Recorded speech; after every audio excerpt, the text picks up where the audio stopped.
Kalbi is something that people think of as classic Korean barbecue. Usually when you go to the tabletop restaurants and they're doing grilling at your table, that's what they're making.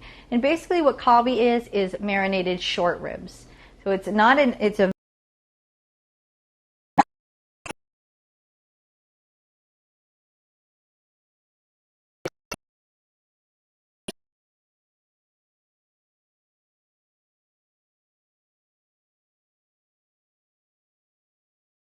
cut crosswise by your butcher, like I did here in Amherst, or you can find traditional short ribs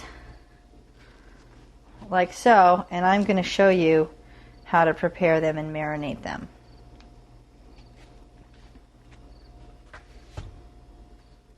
If you don't live near that, you can ask your butcher to get some short ribs and cut them especially for you, and they are willing to do that.